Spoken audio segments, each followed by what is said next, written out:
What's good? Hey everyone. What it do? What's poppin'?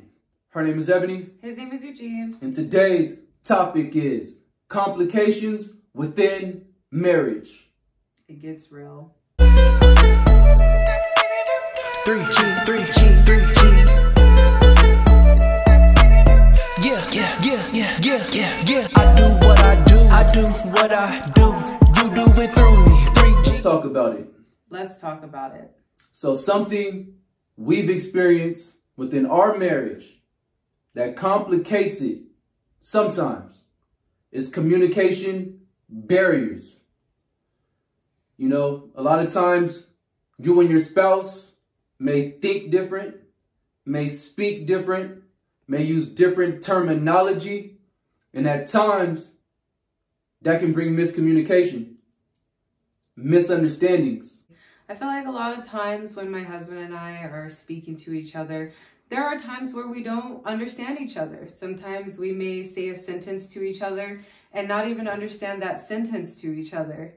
So it gets a little complicating, you know, especially coming from two different backgrounds and having our own personalities as well, and just intaking things the way we want to intake things and not being able to know what's in the other person's mind at the time. Like it's difficult, you know, it gets kind of frustrating.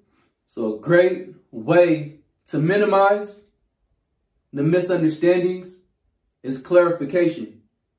You know, instead of me assuming what my wife said, she meant it a certain way, I could ask her like, so what did you mean by that? Because I took it as this.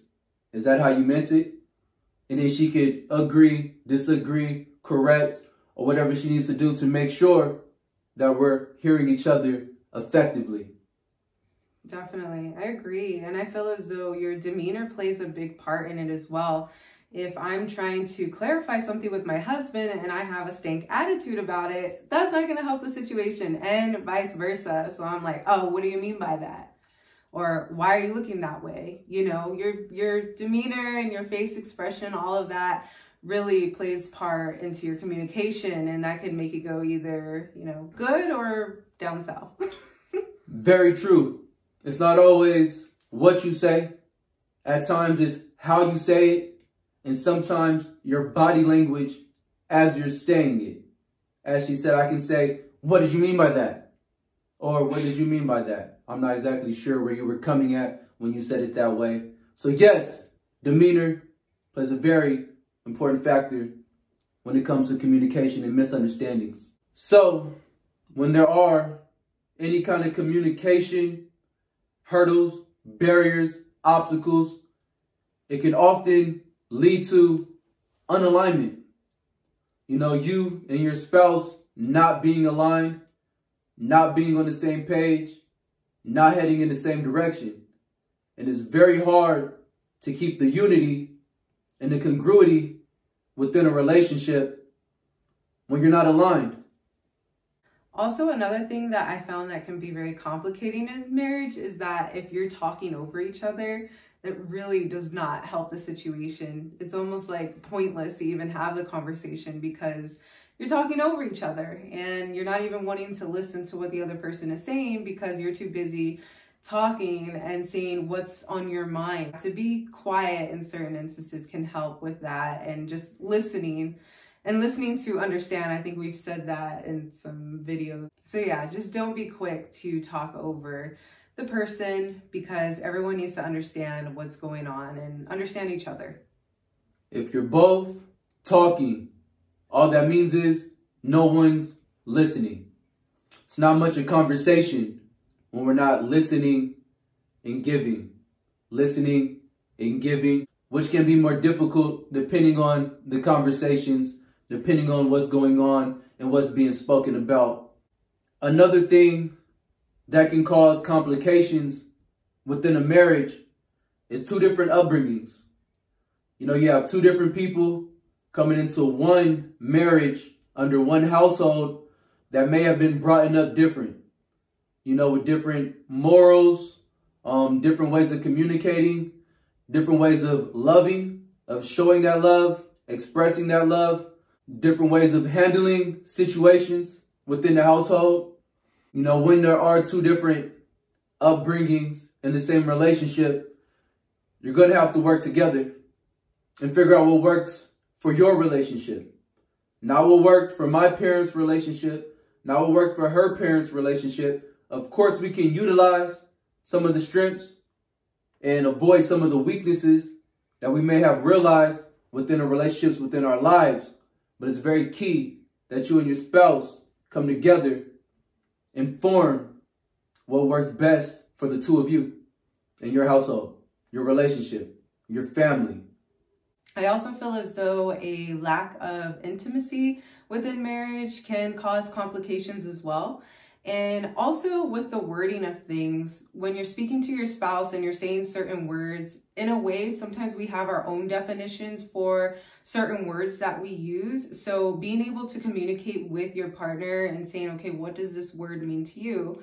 For instance, for intimacy, what does that mean to you? For me, that means, talking, being able to hug, saying nice things, showing love to that person. So that's what intimacy would mean to me. And then for him, it could be something different. Intimacy could mean something completely different, or it could mean the same thing. It's just coming to agreement with one another and seeing, okay, what does it mean to you? So we can give each other what we need. Very key, and I think that's very important. My wife can say, I need you to show me more love, and the way I perceive that can be way different from what she's trying to communicate. So it's very key to sit down and kind of go over some of the key terms that we all kind of want within a relationship and just defining those things. Understanding what your spouse thinks about affection. What's their idea of showing affection? What would be their ideal way of you giving them affection? So that way you're both on the same page. And if there's an area that you want to receive a certain way and you're wondering why your spouse isn't giving it to you, it can be due to their upbringing, to their understanding of that word or the words that you feel like you're not receiving within a relationship. So that's definitely key. And something that we believe can help to deal with all of this is just love. Giving love, showing love in every way imaginable.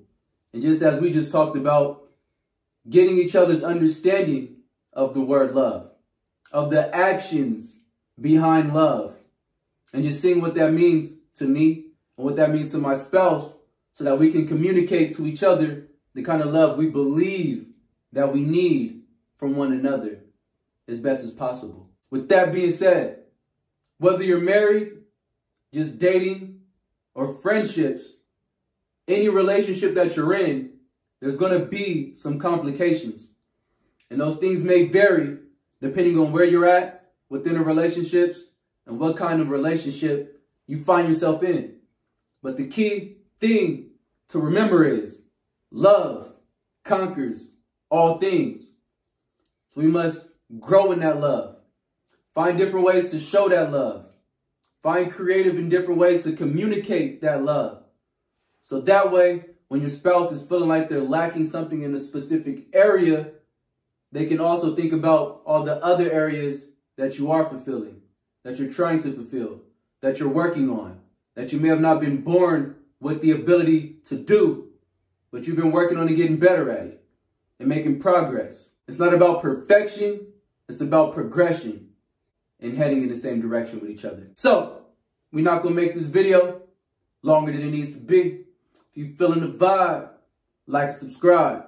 And if you ain't, leave us a non-complicated thumbs up. That'll work. And we out.